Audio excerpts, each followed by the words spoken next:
Hello guys, welcome to my YouTube channel Unique Maths EduSuffer to all of you guys. Today we discussing Unique Maths EduSuffer में GSSB through जो exam statistical assistant and research assistant की exam है उसमें statistical जो subject है उसमें एक topic है मैथमेटिक्स और उसमें लक्ष्य नाम का टॉपिक है उसके बारे में हम बात कर रहे हैं। तो टुडे हम बात करेंगे उसके एपिसोड नंबर 3 के बारे में। उसका जो प्रीवियस टॉपिक है लक्ष्य चैप्टर में वो टॉपिक हमने 1 एंड एपिसोड नंबर 1 एंड 2 में बात कर चुके हैं। सो गाइस, आपने अभी तक वीडियो को लाइक नहीं किया है, फर्स्ट हरी अप वीडियो को लाइक कर दीजिए। अगर आप इस चैनल में नए जुड़े हुए हैं तो चैनल को सब्सक्राइब कर दीजिए। Okay, so today we focusing on Lakshya के जो भी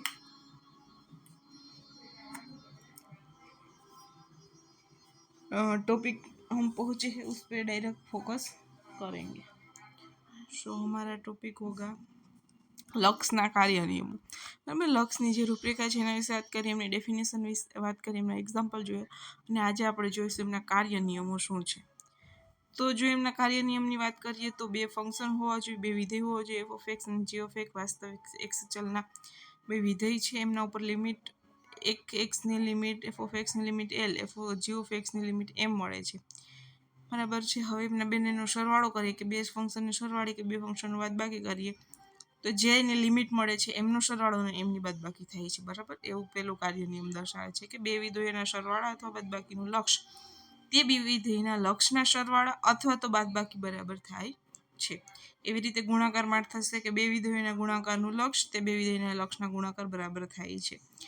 જે બે વિધેયના ભાગાકારનું લક્ષ્ય તેમના લક્ષના ભાગાકાર બરાબર થાય છે। અહીં છેદના વિધેયનું લક્ષ્ય શૂન્ય હોવું જોઈએ નહીં। એક કન્ડિશન છે કે જે છેદની અંદર લક્ષ આવતું હોય શૂન્ય ના હોવું જોઈએ, તો જે બે લક્ષનો ભાગાકાર કરીશું એ તેમના ઇન્ડિવિજ્યુઅલ લક્ષ્ય લિમિટ બરાબર થશે।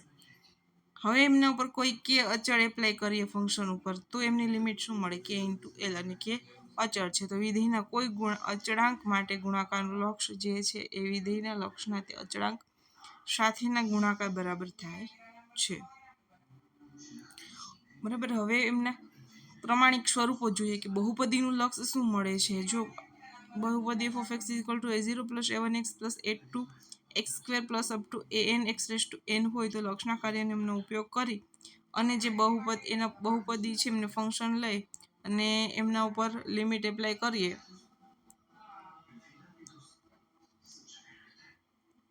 બરાબર, તો એમનું શું લિમિટ મળે જોઈએ। અહીંયા આપણને એક લિમિટ આપી છે, limit X tends to A X raise to N minus A raise to N upon X minus A પ્રકારનું કોઈ વિધેય આપેલું હોય તો એમની જે લિમિટ છે શું મળે છે, તો કે એન આગળ આવી જશે અને એ રેસ ટુ એન માઇનસ 1 મળશે અને એન શું હોવું જોઈએ, belongs to Q. Q means કે ક્યુ એટલે પી એટલે ક્યુ એટલે સમય સંખ્યા। આપણે લક્ષના કાર્ય નિયમો અને પ્રમાણિક રૂપો આધારિત ઉદાહરણ જોઈશું। બરાબર, હવે જે ઉપરનું ઉદાહરણ જોઈએ, એક્સ ટેન્સ ટુ 0 એપ્લાય કરી દઈએ, ઉપર બહુપદી છે નીચે બહુપદી છે। એક્ઝામ્પલ નંબર 10 ની અંદર limit X tends two 0 x square plus 5x plus 6 upon x raise two plus 2x plus 3 ની કિંમતની અંદર એક્સ ટેન્સ ટુ 0 એપ્લાય કરીએ તો આપણને 6 અપોન 3 મળશે। ઓકે, અને એમના છેદ ઉડાડશું 3 દુ 6 તો ડાયરેક્ટ આપણને આન્સર મળશે 2। એના પછીના ઉદાહરણની વાત કરીએ તો 2x plus 3 upon X minus 1ની લિમિટ 2 આપી છે, એમાં 2 એપ્લાય કરી દઈએ તો 2 દુ 4 ને 3 7ના છેદમાં 2 ઓછા 1 1 એટલે 7 એમની લિમિટ મળશે 7। હવે limit X tends to 3 example number 12 ની વાત કરીએ તો X square minus 2x minus 3 upon X square minus 5x plus 6ની કિંમત શોધો। અહીંયા જો 3 મૂકી દેશો એટલે આપણે 0/0 ફોર્મ મળશે, જે અનિયત ફોર્મ થશે। અંશ અને છેદના અવયવ પાડીશું જેથી x માઇનસ 3 અંશ અને છેદનો સામાન્ય અવયવ હશે એ કેન્સલ થશે, જે બાકીનું બચશે એની અંદર 3 ને એપ્લાય કરીશું। જો આપેલા વિધેયમાં નોંધ આપી છે x બરાબર a મૂકતા વિધેયની કિંમત 0/0 ફોર્મ બને અથવા તો ઇન્ફિનિટી ફોર્મ બને તો અનિયત ફોર્મ થાય અને એના માટે અંશ અને છેદમાં x માઇનસ a સામાન્ય અવયવ હશે જ। બરાબર, તો એક્સ સ્ક્વેર માઇનસ 2x - 3 ના અવયવ મળશે x - 3x + 1 અને x² - 5x + 6 ના અવયવ મળશે x - 3 x - 2. x - 3 x - 3 બંનેની અંદર સામાન્ય છે, બંને કેન્સલ આઉટ થશે અને બચશે ખાલી x + 1 / x - 2. એની અંદર x tends two 0 limit apply કરશું તો આપણને રિપ્લાયમાં મળશે 3 + 1 / 3 - 2 એટલે 4/1 એટલે એની લિમિટ થશે 4. ઇઝી પ્રકારના છે. કયા પ્રકારના ક્યારે કયો કાર્ય નિયમ યુઝ કરવો, ઓકે, ક્યારે પ્રમાણિત સ્વરૂપનો આપેલું છે, બસ એ ખ્યાલ આવી જાય તો બધું ઇઝી જ છે મોસ્ટ ઓફલી. Okay, limit x tends to 1 to x² + x - 3 / x² - 1 ની અંદર પણ 1 મૂકશું તો જે 0/0 ફોર્મ મળશે, જે અનિયત ફોર્મ થશે. તો અંશ અને છેદના અવયવ પાડીશું. અંશના અવયવ છે 2x² + x - 3 ના અવયવ મળશે 2x + 3 / x - 1 અને અંશ છેદ છે x² - 1 એટલે x - 1 x + 2 x - 1 x - 1 બોથની અંદર કેન્સલ આઉટ. 2x + 3 / x - 1 ની અંદર limit x tends to 1 apply કરશું તો 5/2 આપણને લિમિટ મળશે. ઓકે, આ બધા એક પ્રકારના એક્ઝામ્પલ છે. જે એક્ઝામ્પલ નંબર 14 ની વાત કરીએ તો અગેન એ જ પ્રકારનું છે. 0/0 ફોર્મ મળે છે, અનિયત ફોર્મ છે. અંશના અવયવ પાડીશું તો x + 3 / 2x + 1 મળે છે. જે લિમિટ એપ્લાય કરશું x + 3 x ટેન્ડ્સ ટુ -3 છે તો x + 3 એમનો સામાન્ય બોથનો સામાન્ય અવયવ હશે જ. ઓકે, તો જે x + 3 છે એ કેન્સલ આઉટ થશે બંનેના અવયવની અંદર અને બાકીનું બચે છે 2x + 1 3x - 1 એમની અંદર x = -3 પુટ કરતા આપણને -5/5 - 10 એટલે માઇનસ કેન્સલ આઉટ 5/2 5 2 = 10 એટલે 1/2 આપણને જે છે લિમિટ મળશે. અગેન 15 નંબરનો example same to same example છે. x ટેન્ડ્સ ટુ -1 પુટ કરીશું તો 0/0 ફોર્મ મળે છે. x ટેન્ડ્સ ટુ -1/2 એટલે 2x + 1 એમનો કોમન અવયવ એક છે જે બંનેની અંદર મળે છે, કેન્સલ આઉટ થશે ને એ કેન્સલ કરતાં બચશે ખાલી x - 1 / 2x + 3. આ જે છે એ આપણને ફંક્શન મળશે ને એમાં x tends two -1/2 limit apply કરશું તો આપણને મળશે -3/4. આ જે એમની લિમિટ થશે. ઓકે, એના પછી નેક્સ્ટ એક્ઝામ્પલ નંબર 16 જોઈએ તો 1/x - 2 - 2/x² - 2x ની અંદર x કોમન લઈએ તો બંનેની અંદર x - 2 સેમ થશે. પછી એમનો એલસીએમ લેશું તો અંશની અંદર x - 2 થશે અપોન x × x - 2 થશે. x - 2 x - 2 બોથની અંદર કેન્સલ થશે અને જે ફંક્શન છે x/2 મળશે. 2ની xની લિમિટ x ટેન્ડ્સ ટુ 2 છે તો જે આપણને લિમિટ મળશે 1/2 થઈ જશે. અને પછીનો એક્ઝામ્પલ નંબર 17 સોલ્વ કરીએ તો એની અંદર પણ શું થશે, ફંક્શન જે છે એ અપૂર્ણાંક સ્વરૂપે આપેલું છે. ઓકે, એટલે અંશ અને છેદ સ્વરૂપે એમનો લસા લઈ લઈશું. લસા લઈશું તો થશે 5 × 3x - 5 એનો લસા થશે અને એનું સાદુરૂપ આપશું તો આપણને ફંક્શન થઈ જશે 19/5 × 3x - 5. હવે x ટેન્ડ્સ ટુ 0 લિમિટ આપી દઈએ તો આપણને આન્સર મળી જાય 19 - 19/25. એના પછીનો એક્ઝામ્પલ નંબર 18 જોઈએ તો ફંક્શન આપેલું છે x² + 1 હોય તો શું આપણે ફાઇન્ડ કરવાનું છે f(x - f(2) / x² - 4 ની કિંમત એપ્લાય કરવાની છે. તો ફંક્શન આપેલું છે f(x = x² + x થશે, f(2) એટલે 2² + 2 4 + 2 6. ઓકે, અને એના છેદમાં જે છે x² - 4 આ છે. ઓકે, અહીંયા આપણે વાત કરીએ અંશ છે, છેદ છે. અગેન આપણે એની અંદર limit x tends two 2 put કરીશું તો 0/0 ફોર્મ થઈ જશે. તો એની અંદર x - 2 સામાન્ય અવયવ હશે, એ કેન્સલ કરતાં આપણને ફંક્શન મળશે x + 3 / x + 2. એમની અંદર લિમિટ એપ્લાય કરીએ 2 તો શું મળે 2 + 3 5/2 + 2 4. તો જ આપણો આન્સર થઈ જશે 5/4. જો ફંક્શન f(x = x³ હોય તો આપણે શું ફાઇન્ડ કરવાનું છે f(3 + h - f(3 - h/2h) ની કિંમત શોધો. તો f(x) એટલે x³ થશે, f(x + h) એટલે 3 + h નો ક્યુબ. બરાબર, તો એમની અંદર પછી શું યુઝ કરવાનું થશે h + 3 3³ એનું વિસ્તરણ યુઝ કરવાનું થશે h³ + 3³ +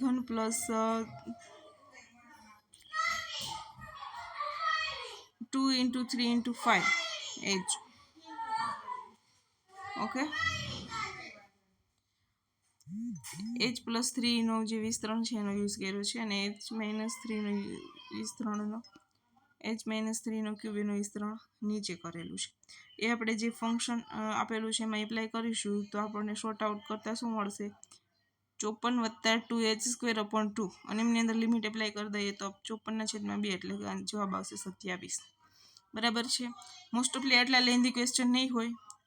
ક્વેશ્ચન હશે તો કાર્ય નિયમનો યુઝ કરેલા હશે. આપણે આગળ જે જોયા છે 4-5 એક્ઝામ્પલ એ ટાઈપના હશે. ઓકે, આ ટાઈપના હોઈ શકે. એક્ઝામ્પલ નંબર 20 જોઈએ તો જે ફંક્શન આપેલું છે ફંક્શનની અંદર x → 0 એપ્લાય કરીશું તો શું થશે? 0/0 ફોર્મ થશે. અગેન શું કરવાનું થશે? કરણી લેવાની થશે. અંશ અને છેદને જે અંશ આપેલું છે એમના વડે ગુણતા એમને ભાગીએ તો શું થાય? એના પ્લસ વડે ગુણીએ અને એના પ્લસ વડે ભાગીએ. ઓકે, તો સાદુરૂપ આપતા આપણને મળશે 1/√3 + x + √3. x → 0 એપ્લાય કરીએ તો 1/√3 + 1/√3 તો 1/2√3 આન્સર મળશે. એક્ઝામ્પલ નંબર 20 ની અંદર અગેન પાછો કરણીવાળો એક્ઝામ્પલ નંબર 21 છે. લિમિટ x → 2 √x + 7 - 3 x - 2 ની કિંમત જોઈએ તો જે અંશ છે એને વિરુદ્ધ નિશાનીની અંદર ગુણતા અને વિરુદ્ધ નિશાનીની અંદર ભાગતા આપણને શું મળે છે? સાદુરૂપ આપી દેવાનું. x + -2 x - 2 કેન્સલ આઉટ થશે એટલે 1/√x + 7 + 3 x ની જગ્યાએ લિમિટ 2 પુટ કરીએ તો 1/√9 + 3 3 + 3 6 એટલે આન્સર મળી જશે 6. સાદુરૂપ છે, કોમન સાદુરૂપ છે, પણ ક્યારે કઈ લિમિટનો યુઝ કરવો એ જોવાનું છે. કઈ રીતે ક્વેશ્ચનને આપણે ઓપરેશન એપ્લાય કરવા એ. ઓકે, બાકી લિમિટ નામના ક્વેશ્ચન બહુ ઇઝી હશે. આપણે લાસ્ટની અંદર એમના PYQs પણ જોઈશું કે કેવા ક્વેશ્ચન હોય છે. મોસ્ટ ઓફલી ઇઝી હોય છે. ખાલી લક્ષ નામ સાંભળી અને લોકો જે છે ચેપ્ટર કરતા નથી અને અઘરું માને છે. એમની ડેફિનેશન જોઈએ, એપ્સિલોન ડેલ્ટા વાળી ડેફિનેશન જોઈને. બાકી લક્ષમાં કશું છે નહીં. પછી નેક્સ્ટ એક્ઝામ્પલ નંબર 20 જોઈએ તો 22 ની અંદર f(x) ફંક્શન √x આપ્યું છે અને આપણે ફાઇન્ડ કરવાનું છે f(x + h - f(x) / h where h → 0. Okay, હવે એમનું ફોર્મેટ બનાવીએ તો એ પાછું કરણી ટાઈપ મળે છે. એની કરણી એપ્લાય કરીએ અને એનું સાદુરૂપ આપીએ તો શું મળશે? સાદુરૂપ આપતા 1/√x + h + √x. h ની જગ્યાએ 0 લિમિટ પુટ કરી દઈએ તો 1/√x + 1/√x એટલે આપણને મળશે 1/2 ટાઈમ √x. ઓકે, હવે નેક્સ્ટ ક્વેશ્ચન જોઈએ. એ પણ કરણી ટાઈપ છે. Example number 23 limit x → 2 x³ - 8/√x - √2 ની કિંમત શોધો. કરણી એપ્લાય કરીએ. છેદની અંદર જે છે √x - √2 છે તેમની વિકરણી શું થાય? તો √x + √2 વડે અંશ અને છેદને ભાગીએ. છેદની અંદર મળી જશે x - 2. અંશની અંદર થશે x³ - 8 ના જે છે અવયવ પાડીએ તો x - 2 x² + 2x + 4 એની અંદર x + 2 અવયવ કોમન છે તો ઉડી જશે. બાકી બચ્યું એની અંદર લિમિટ એપ્લાય કરી દઈશું x → 2 તો આપણને મળશે 4 × 4 × 4 + × 2 × √2 એટલે કે 24√2. સાદા એવા પછી જે છે એમના સિમ્પ્લિફિકેશન છે. અગેન કરણીનો એક્ઝામ્પલ છે. 24 નંબરનો એક્ઝામ્પલ છે. તો બેની અંદર કરણી છે તો આપણે છેદની કરણી લેવાની જેથી કરીને છેદ દૂર થઈ જાય. કરણી કઈ લીધી છે? અંશ અને છેદની બંનેની કરણી લીધી છે. અંશને અને છેદની, બરાબર, બંને વડે ગુણ્યા અને બંને વડે ભાગ્યા. તો x - 1 નામનો ફેક્ટર કોમન છે કેન્સલ આઉટ થાય. બાકીનું જે બચે છે જેના વડે ગુણીએ છીએ જેના વડે ભાગીએ છીએ એ બચે છે. એમની અંદર લિમિટ એપ્લાય કરશું એટલે 3/2 આપણને આન્સર મળશે. Next question number 25 limit x → 2 x⁵ - 332/x - 2 ની કિંમત શોધો. આપણે એક કાર્ય નિયમ જોયો તો x⁻n - a/x - a જો આપેલું હોય તો શું મળે? એની limit a × n × a⁻n - 1. Okay, તો અહીંયા શું થશે? x⁵ - 2/5x - 2 ની અંદર a 2 છે અને n 5 છે તો 5 × 2⁵ - 1 × 5 × 2⁴ 5 × 16 = 18. ઓકે, જો આ કાર્ય નિયમનો યુઝ કર્યો છે. ક્યારે કયા નિયમનો યુઝ કરવાનો ઇઝ ઇમ્પોર્ટન્ટ છે, બાકી બધું ઇઝી છે. અગેન એ ટાઈપનો ક્વેશ્ચન છે. x⁵ - 2 243 3/5 અને x - 2 વડે ગુણીને x - 3 વડે ભાગીએ કારણ કે બંને બે કાર્ય નિયમ એકારે યુઝ કરવાના છે. આનો યુઝ કરવાનો છે. ओके तो થશે 5 × 3⁴ અને છેદની અંદર 3 × 3⁵ છેદ કેન્સલ થાય, કેન્સલ કરીએ તો આન્સર મળશે 50. અગેન એ ટાઈપનો ક્વેશ્ચન છે. ક્વેશ્ચન ઉદાહરણ નંબર 27 ની અંદર પણ આપણે આ જ નિયમનો ઉપયોગ કરવાનો છે. બરાબર છે. x ની 7 માઇનસ -2 ની 7 એના છેદમાં x માઇનસ x માઇનસ 2 તો એ ઇક્વલ ટુ શું આપેલું છે -2 બસ અને n ઇક્વલ ટુ 7. હવે આવું મૂકી દઈએ તો એ 7 × -2⁻7 -1 -2 ની 6 ઘાત એટલે આપણને જવાબ મળશે 448. પછી 28 નો ક્વેશ્ચન નંબર ઉદાહરણ નંબર 28 જોઈએ તો x a ની 5 ઘાત ઓછા x ની 5 ઘાત. હવે જે આપેલું ફંક્શન છે x + 1 ને t ની અંદર કન્વર્ટ કરીએ તો t⁵ - x⁵ upon h ની જગ્યાએ થઈ જશે at - x એટલે આપણને આન્સર મળશે x × 5 × x⁴ પણ x ની વેલ્યુ પુટ કરશું તો ફંક્શન x ની અંદર જ આપેલું છે તો 28 નો જવાબ આવશે 5 × x⁴. લાસ્ટ એક્ઝામ્પલ નંબર 29 એક limit x tends two 0 √nth x + 1 - 1 upon x. Okay તો આને અંદર પાછું આપણે કન્વર્ટ કરીશું x + 1 બરાબર એ t ધારીશું તો લિમિટ જે છે t ટેન્ડ્સ ટુ 0 હોય ત્યારે t ની લિમિટ શું થશે 1 થઈ જશે તો t⁴1 upon n - 1⁴1 upon n upon t - 1 limit x tends two a આપેલી છે t ટેન્ડ્સ ટુ 1 આપેલી છે ત્યારે આ કાર્ય નિયમનો યુઝ કરી શકાય. ખાસ ધ્યાન રાખવાનું limit x tends two a હોવી જોઈએ તો આપણને સિમ્પ્લિફિકેશન કરતાં આન્સર મળશે 1 upon n.